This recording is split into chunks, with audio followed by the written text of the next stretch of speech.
2001 সালে রেডলি স্কটের একটা মুভি মুক্তি পায় ব্ল্যাক হক ডাউন। সেখানে দেখায় যে তৎকালীন সময়ে সাউদার্ন সোমালিয়াতে আমেরিকা যে অপারেশন চালাচ্ছিল সেখানে একটা ব্ল্যাক হক ডাউন হয় এবং সেখানে রেস্কিউ দল যে আমেরিকার সেই সব সৈন্যদেরকে উদ্ধার করে নিয়ে আসে।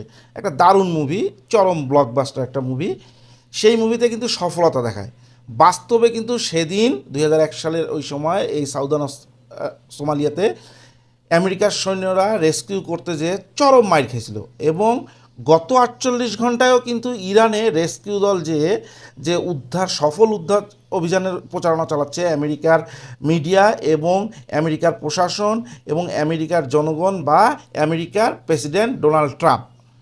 সেটা কি আসলেই সত্যি? আসলে কি সফলভাবে তারা উদ্ধার করতে পারছে এই অভিযান?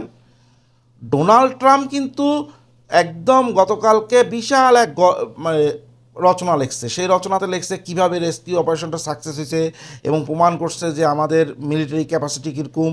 ইরানের ভিতরে যে আমরা এই যে আমাদের দ্বিতীয় যে গানম্যান ছিল বা দ্বিতীয় যে মনে করেন উইপেন অপারেটর ছিল তাকে আমরা উদ্ধার করে নিয়ে আসছি, তবে সে কিছুটা আহত এবং তার চিকিৎসা চলতেছে। এই সফল অপারেশনের জন্য কংগ্রাচুলেশন জানাইছে। আরও বহুত কিছু গল্প লেখছে, বিশাল বড় গল্প। তা আমরা একটু বিষয়টা একটু ডিটেলস পোস্টমর্টম করি। ঘটনাটা কি? ঘটনা হচ্ছে যখন দ্বিতীয় ব্যক্তিকে উদ্ধার করতে যাচ্ছিল সেটা ছিল কোন এরিয়াতে? এই খোলা গাজী যে ন্যাশনাল পার্ক, সেখানেই ঘটনাটা ঘটছে। এই এই এলাকাটা কিন্তু সমুদ্রপৃষ্ঠ থেকে 8,000 ফুট উচ্চতায় অবস্থিত এবং চারোপাশে পাহাড় বেষ্টিত এবং মাঝখানে যে গাজী ন্যাশনাল পার্ক, এটাকে আসলে এখানে বন্য প্রাণীর অভয়ারণ্য হিসাবে অনেক আগেই ডিক্লারেশন করা ছিল। এর উপরে যে পাহাড়গুলোর মধ্যে ছোট ছোট খাজ আছে, কিন্তু এই যে গুহা দেখতেছেন না, এই ছোট ছোট গুহার মতন খাজ আছে। আমেরিকা যে সেনাবাহিনী তারা যাকে রেস্কিউ করতে যাচ্ছিল তাকে তাদের যে কমিউনিকেশন সেখানে বলতেছিল তুমি বড় কোনো পাহাড়ে উঠে যাও এবং কোনো খাজের মধ্যে লুকায় যাও, তাহলে তোমাকে রেস্কিউ করতে পারবো এবং আমরা তোমাদেরকে কেউ আসতে চাইলে তাকে আমরা বম্বিং করতে পারবো। এটা হচ্ছে নিউ ইয়র্ক টাইমস এই গল্পটা লিখছে গতকালকে, যে এই সব খাজের ভিতরে লুকায় থাকতে বলছে এবং সারা আমেরিকার রেস্কিউ টিম যায় তাকে ওখান থেকে তুলে নিয়ে আসছে। দেখেন এইখানে কিন্তু এই যে ন্যাশনাল পার্কটা বললাম তার পাশে একটা অনেক পুরানো পরিত্যক্ত একটা রানওয়ে আছে। নিউ ইয়র্ক টাইম বলতেছে এই রানওয়ের মধ্যেই বিমানগুলো নামছিল, যে C-130 যে হারকিউলিস এই বিমান নামছে, ব্ল্যাক হক হেলিকপ্টারগুলো এখানে নামছে, নেমে সফল অপারেশন চালায়। ফেরত আসার সময় দুইটা বিমান AC-130 হারকিউলিস এবং দুইটা হেলিকপ্টারকে তারা নিজেরাই ধ্বংস করছে। এই যে দেখেন এই যে লম্বা একটা দাগ দেখতেছেন, এই রানওয়েটা ইউজ করছে। এটা দাবি করতেছে আমেরিকা। এটা সত্য হইতেও পারে যে এইখানে নামানো হয়েছিল 130 হারকিউলিস, দুইটা বড় বিশাল বিমান, এবং এইখানেই সবগুলো হচ্ছে হেলিকপ্টারও নামানো হয়েছিল।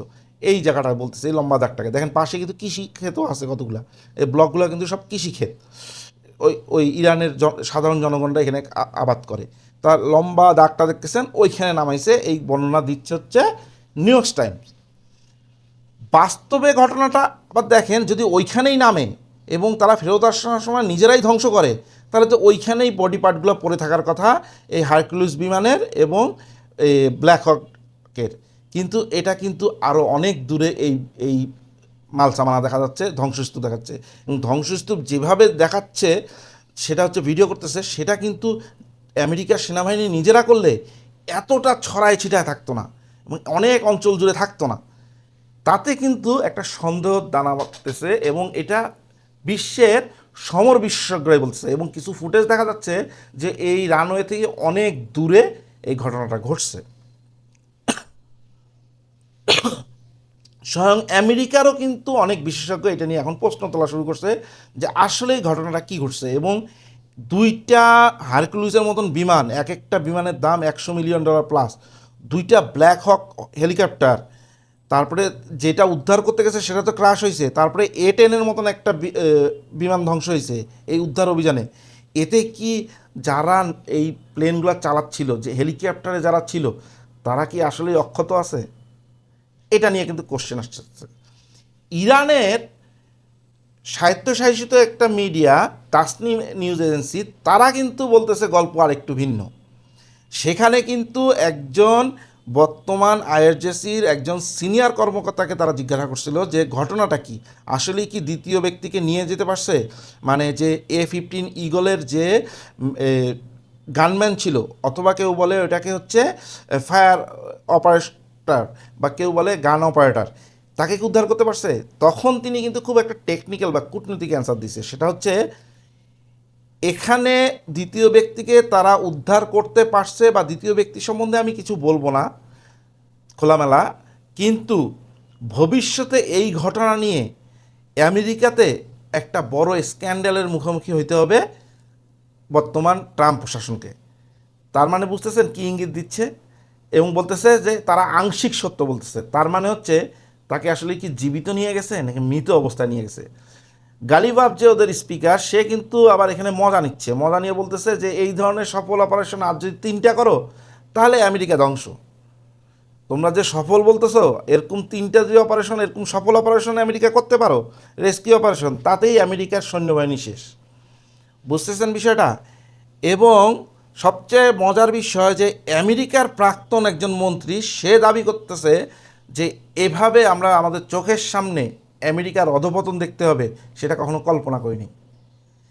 আমাদেরকে যে প্রমিস করছিল, আমাদের যে প্রমিস ছিল, আমাদের যে স্ট্যান্ড ছিল, সেই স্ট্যান্ডকে আমরা নিজের সামনে দেখতেছি সেটার পতন। তার মানে কি, ঘটনাটা আসলে কি ঘটছে? আমার মনে হয় ঘটনাটা আংশিক সত্য গল্প শোনাচ্ছে, বাকিটা হলিউডের ব্ল্যাক হক ডাউনের কপি পেস্ট মারতেছে, এর বেশি কিছু না। আসেন বিষয়টা আরেকটু চিন্তা করি এবং ভিন্নভাবে চিন্তা করি।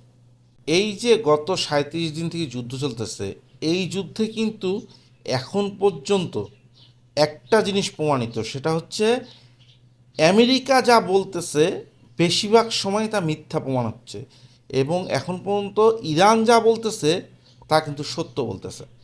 ইরানের যে একদম প্রধান খলিফা আয়াতুল্লাহ খামেনি সাহেব মারা গেলেন, তারা কিন্তু স্বীকার করছে 12 ঘন্টার মধ্যে। তাদের যেই লারজানি মারা গেছে সেটাও স্বীকার করছে 24 ঘন্টার মধ্যে, এবং তাদের যে অনেকগুলো জেনারেল মারা গেছে, ঊর্ধ্বতন কর্মকর্তা মারা গেছে, সেটা স্বীকার করছে। তারা কিন্তু কথা পেঁচায় নাই। তাদের যেসব জায়গায় হামলা হয়েছে ওই হামলার ব্যাপকতা নিয়েও তারা কোনো মিথ্যা কথা বলে নেই, তারা সরলভাবেই তা স্বীকার করছে আন্তর্জাতিক বিশ্বে তাদের নিউজ এজেন্সিগুলো। এবং তারা যেসব জায়গায় হামলা চালাবে সেই হামলাগুলো কিন্তু হামলা চালানোর আগে অন্তপক্ষে 12 থেকে 24 ঘন্টা আগে তারা একদম পিন পয়েন্ট বলে দিছে যে আমরা ওইখানে হামলা চালাবো, সাধারণ জনগণ সরে যাও। এবং ঠিকই হামলা চালাইছে, হামলায় ক্ষয়ক্ষতির পরিমাণ কম বেশি হয়েছে, তবে হামলা চালাইছে। এবং কিছু কিছু ক্ষেত্রে তারা তাদের যে বর্ণনা, সেই বর্ণনা অনুসারে কিন্তু সত্য প্রমাণ হয়েছে। এই যে 37 দিনে যতগুলো আমেরিকার ড্রোন, আমেরিকার এয়ারক্রাফট, আমেরিকার রিফুয়েলিং বিমান ধ্বংসের কথা ইরান বলছে, সবগুলো প্রতিটাতেই অস্বীকার করছে প্রথমে আমেরিকা, পরবর্তীতে কিন্তু স্বীকার করছে, সেটাও বলছে যে যান্ত্রিক ত্রুটি ছিল, সামান্য আঘাতপ্রাপ্ত হয়েছে, কোথার থেকে আঘাতপ্রাপ্ত হয়েছে সেটাও বলেনি। এখন তারা যে গল্পটা তৈরি করতেছে বা তারা যেই কথাটা বলতেছে যে তারা সফলভাবে দ্বিতীয় জন ব্যক্তিকে উদ্ধার করতে সফল অভিযান চালাইছে, তাদের এই 24 ঘন্টা বা 48 ঘন্টার অভিযানটা সম্পূর্ণ সফল হয়েছে, সেটার যে ন্যারেটিভ বিল্ড করতেছে। এবং তারা বলতেছে তারা নিজেরাই ধ্বংস করে আসছে তাদের AC-130 হারকিউলিস, তাদের ব্ল্যাক হক, তাদের হচ্ছে A-10, এগুলো তারা নিজেরা ধ্বংস করছে। কিন্তু সেই বর্ণনার মধ্যে একটা ছোট্ট ফাঁক ফোকর আছে। তারা বলতেছে যে পরিত্যক্ত রানওয়ে তারা ব্যবহার করছে সেখানেই নাম ছিল তাদের হারকিউলিস এবং তাদের ব্ল্যাক হক। তাহলে এর ধ্বংসস্তূপ ওইখান থেকে আরও অনেক দূরে, 1-1.5 কিলোমিটার দূরে কেন? তারা কি এমন করছে যে ঠিক আছে আমাদের যেহেতু এই বিমান দুইটা নষ্ট হয়েছে এবং আমাদের এই হারকিউলিস দুইটা বিমান নষ্ট হয়েছে এবং আমাদের এই দুইটা ব্ল্যাক হক নষ্ট হয়েছে, তাই চলো কাঁধে করে নিয়ে যাই 1 কিলোমিটার দূরে যেয়ে আমরা ওইটা ধ্বংস করি? পরিস্থিতিটা কি এরকম ছিল? এবং তাকে যে জীবিত উদ্ধার করছে এবং প্রথম পাইলটকেও যে জীবিত উদ্ধার করছে, তাদের ছবি কোথায়, তাদের ভিডিও কোথায়, তাদের পরিচয় কই? এখন পর্যন্ত আমেরিকা কিন্তু তাদের পরিচয় জানাইতে পারে নাই এবং তাদের ছবিও প্রকাশ করে নাই। কেন? এবং ইরানের যে দায়িত্বশীল একজন আইআরজিসি কর্মকর্তা বলতেছে যে তারা সঠিক কথা বলতেছে না, তারা আংশিক সত্য বলতেছে, আংশিক মিথ্যা বলতেছে। তার মানে কি, এখানে কিন্তু উদ্ধার হয়তো করতে পারছে, তবে জীবিত কি করছে, তারা কি জীবিত আছে? আমেরিকার যেসব 13টা ঘাঁটি, 19টা ঘাঁটির মধ্যে 13টা ঘাঁটি ধ্বংসপ্রাপ্ত হয়েছে, সেখানে যে প্রায় 30 থেকে 40 হাজার সেনা সদস্য ছিল, তারা সবাই কি সুস্থ আছে? আমেরিকা কিন্তু মৃত্যুর সংখ্যা প্রথম থেকেই লুকাচ্ছে। তারা বলতেছে তাদের এই যে এখন ভিডিও ফুটেজগুলো দেখতেছে এবং ভেরিফাইড যেগুলো যেগুলো এআই জেনারেট সেগুলো না, যেগুলো ভেরিফাইড, সেগুলোতেও যে অবস্থা দেখাচ্ছে তাদের সামরিক ঘাঁটিগুলোর, তাতে কিন্তু মৃত্যুর সংখ্যা এতটা কম হওয়া একদমই অস্বাভাবিক। প্লাটিনামের তৈরি বডি হইলে তাহলে একটা কথা, ওদের অবশ্য সবসময় প্লাটিনামের বডি হয়। এবং সবচেয়ে বড় কথা হচ্ছে এই যে অপারেশনটা 24 ঘন্টা চললো, এখানে কিন্তু অনেক গোলাগুলি হয়েছে দুই পক্ষ থেকে। ইরান কিন্তু স্বীকার করতেছে তাদের 7-8 জনের মতন সাধারণ নাগরিকের মৃত্যু হয়েছে, এবং ইরান একটা ছবিও প্রকাশ করছে। সেই ছবিতে দেখা যাচ্ছে একটা মানুষের খুলি, মানে মাথার অংশটা পড়ে আছে ওই ভাঙাচুরা প্লেনের ধ্বংসস্তূপের মধ্যে। এটা কার? এবং বলা হচ্ছে যে অন্তত 5 থেকে 7 জন আমেরিকার রেস্কিউ যে টিমটা আসছিল সেই সদস্যের মৃত্যু হয়েছে, এই লাশগুলো নিয়ে গেছে। দেখেন, আমি কোনো পক্ষে বলতেছি না, আবার কোনো বিপক্ষে বলতেছি না, তবে গত 37 দিনে ডোনাল্ড ট্রাম্প থেকে শুরু করে আমেরিকার প্রশাসন এবং আমেরিকার যে সেনাবাহিনী, সেন্টকম যে ওই অঞ্চলের মুখপাত্র, সেখানের ঘটনা কিন্তু প্রত্যেকবার প্রমাণ হয়েছে যে তারা মিথ্যা কথা বলছে। তাদের কথাতেই তারা মিথ্যা কথা প্রমাণ হয়েছে প্রত্যেকবার এই 37 দিনে।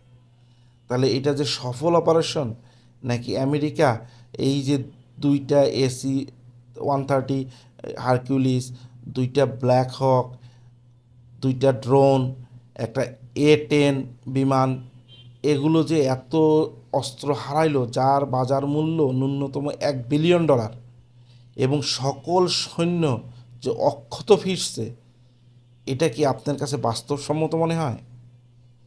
যদি গোলাগুলি দুই পক্ষের হয়, তাহলে ওরা এইভাবে পালাইলো কীভাবে? এবং তারা যদি ওই বিমানটা নিজেরাই ধ্বংস করে, তাহলে এই বিমান রানওয়ে থেকে কেন 1 কিলোমিটার দূরে? যেখানে তারা নামছে তারা বলতেছে সেখান থেকে আরও 1 কিলোমিটার দূরে কেন এই ধ্বংসস্তূপ? এবং ধ্বংসস্তূপ যেভাবে ছড়াই ছিটায় আছে, সেটা কিন্তু বোঝা যায় এটা ক্র্যাশ করছে। AC-130 মূলত ক্র্যাশ করছে, এটা যে কোনো সমর বিশেষজ্ঞই কিন্তু এখন এই প্রশ্নটা তুলতেছে।